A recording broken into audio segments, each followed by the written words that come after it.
Hello everyone. Today we will be studying about the process of patient counseling under the chapter Patient Counseling, chapter number 5, from the subject Community Pharmacy and Management, presented by KG Saraf, lecturer, KKV College of Pharmacy, Nasik. Now, the process of counseling consists of 4 steps. First is preparation for the session. Second, opening of the session. Third, counseling content. And fourth is closing the session. So, these 4 steps should be followed for patient counseling. Now, we will see one by one about the each step. Counseling is a two-way process. And interaction between the patient and pharmacist is very essential for counseling to be effective. So, the first step, that is preparing for the session. The success of counseling depends on the knowledge and skill of counselor. Pharmacist should know as much as possible about the patient and his or her treatment details. If the patient is receiving a medication which is unfamiliar to the pharmacist, then a drug information reference should be consulted before counseling commences. In this session, we have, in preparing for the session, it means that pharmacist should have the updated knowledge. He should acquire the proper skills to counsel. He should also know what will be the treatment, possible treatment for the patient. Then, if the patient is already receiving a medication and the pharmacist is unaware about some disease or unfamiliar about some new disease, then the drug information reference like books should be used to refer, and it should be consulted with the physician before the counseling starts. So, in preparing of the session, pharmacist should prepare himself for counseling. He should have updated knowledge.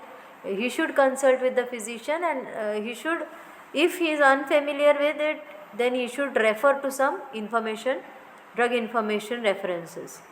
This was in preparation. Now, second is opening the session.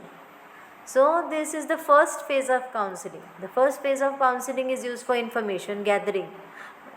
The pharmacist should introduce him or herself to the patient and greet them by name. So, they can use Mr., Mrs., Miss and switch over to the first name. Pharmacist should identify the purpose of the session very clearly. Okay, now when the patient is entering, the pharmacist should have proper observation skills. He will try to observe which kind of language will be suitable to him, what kind of counseling he is needing, and as the name is given on the prescription, he can just have a look at the name and he can address the patient that, hello Mr. So and so, I am for example, hello Mr. Srinivas, I am Vinod, your pharmacist. I would like to tell you about your medication. Do you have a few minutes to spend with me? So, in this conversation, it is clear that pharmacist is addressing the patient by his name. He is introducing himself as a pharmacist. Plus, he is telling you the purpose, that why I am doing the counseling, because I want to tell you something about the medication. And also he asks about the permission. Okay, do you have few minutes to spend for counseling?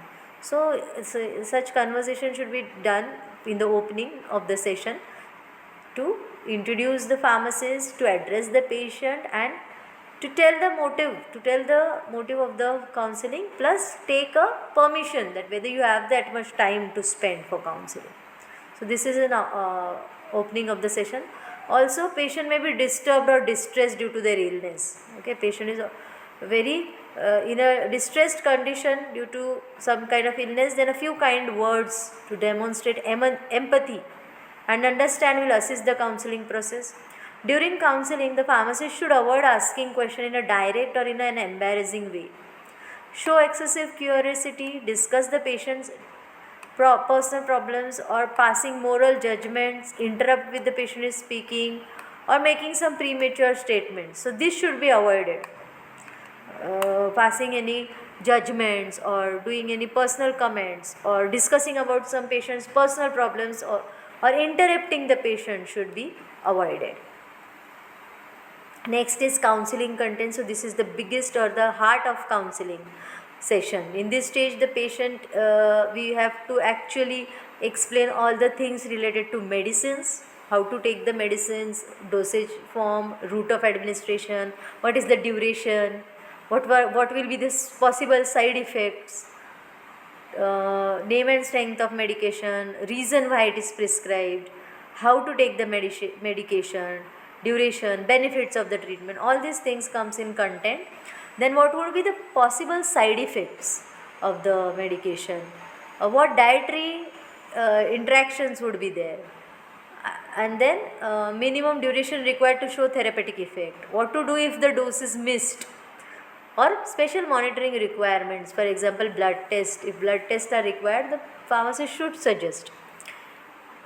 So the pharmacist should advise the patient on the topics related to medication, topics related to his diet, lifestyle changes or exercise which should be followed, and to try to solve the problems what the patient is actually facing.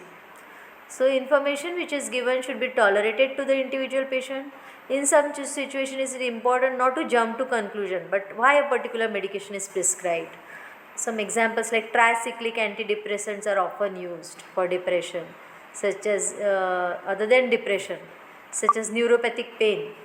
So asking questions such as what has doctor told you about his medication can help avoid misunderstanding in this type of situations.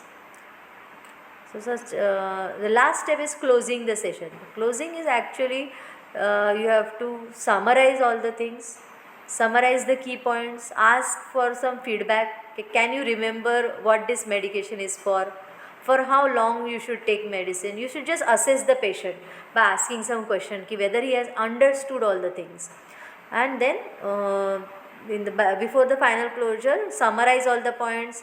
If appropriate, pharmacist can supply their telephone number, encourage the patient to make contact, share the contact details, take patient's feedback, and maintain patient's medical history and record with him. So these all things should be done in the closing session. Thank you.